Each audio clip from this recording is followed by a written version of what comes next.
আসসালামু আলাইকুম। আশা করি আপনারা সবাই অনেক ভালো আছেন। আল্লাহর রহমতে আমরা অনেক ভালো আছি। সকালে নাস্তা করে একটু বাইরে বের হলাম হাঁটতে। এখানে আমাদের কাঁঠাল গাছে কাঁঠালগুলো শেষ হয়ে এসেছে, আর মাত্র 2টা কাঁঠাল আছে। কাঁঠালগুলো অনেক ভালো, অনেক মিষ্টি। আজকে আকাশটা অনেক পরিষ্কার, অনেক সুন্দর লাগছে আকাশটা। মনে হচ্ছে আজকে অনেক রোদ উঠবে। এখন আমি দুপুরে রান্নার প্রস্তুতি নিচ্ছিলাম। এখানে পেঁয়াজ আর রসুন ভেজে নিচ্ছিলাম। আজকে আমি কালো জিরা ভর্তা করব। আমার মেয়ের একটু ঠান্ডা ঠান্ডা ভাব হচ্ছে, তাই ভাবছি কালো জিরা ভর্তা করে ওকে একটু খাওয়াবো। এখানে পাশের চুলায় আমি ভাতও তুলে দিয়েছি। কাঁচামরিচ ভেজে নিচ্ছিলাম ভর্তার জন্য। এখানে এখন আমি পাটায় ভর্তাটা করে নিব। পাটায় ভর্তা করলে ভর্তাটা খেতে অনেক মজা হয়। তো আমার কালো জিরা ভর্তাটা হয়ে গেছে। এইভাবে ভর্তা করলে অনেক মজা হয়।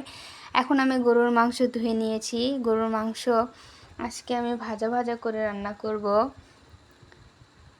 এখানে আমি গরুর মাংসটা ভালোভাবে ধুয়ে নিয়েছি। এখন আমি গরুর মাংসটা প্রেসার কুকারে দিয়ে দিচ্ছি।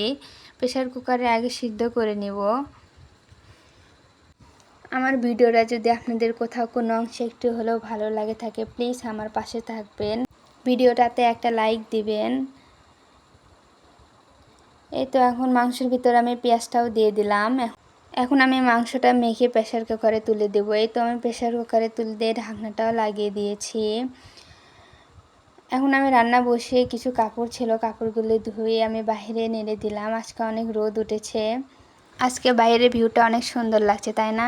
এই তো আমার মাংসটা সিদ্ধ হয়ে গেছে। এখন আমি কড়াইয়ে ভেজে নিচ্ছি। মাংসটা আমার অনেক সিদ্ধ হয়ে গেছে, এই জন্য আমি আলতোভাবে নেড়ে নেড়ে মাংসটা ভেজে নিচ্ছিলাম। এই তো আমার মাংসটা ভাজতে ভাজতে আস্তে আস্তে বাদামি কালার এসেছে।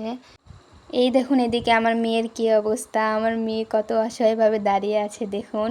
আমি রান্না করছিলাম, আমার মেয়ে ওখানে দাঁড়িয়ে দাঁড়িয়ে দেখছিল। আমি বাসায় একাই থাকি, একা হাতে আমার বাচ্চা সংসার দুটোই সামলাতে হয়। এখন আমার মেয়ে দুপুরে খাবারটা নিয়ে নিয়েছে, ওকে এখন আমি খাইয়ে দিব।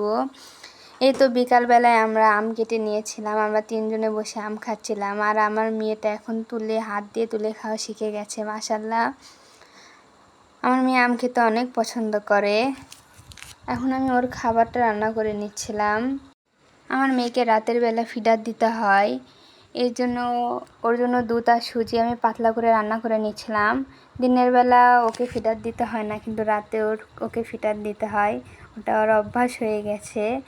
দুধের ভিতরে আমি 4 চামচ সুজি দিয়ে দিয়েছি। এখন আমি ভালোভাবে দুধটা জাল করে নিব। সব কাজ শেষ করে রাতের বেলা একটু মনে হলো হাতে মেহেদি দিই। এবার ঈদে আমি ভালোভাবে মেহেদি পরতে পারিনি, তাই ভাবছি মেহেদি ছিলই, তাই ভাবছি মেহেদিটা পরে নেই। আমার মেহেদি পরতে অনেক ভালো লাগে, কিন্তু আমি মেহেদি ভালোভাবে দিতে পারি না, সুন্দর হয় না। আজকের ভিডিওটা এ পর্যন্তই। আল্লাহ হাফেজ, আসসালামু আলাইকুম।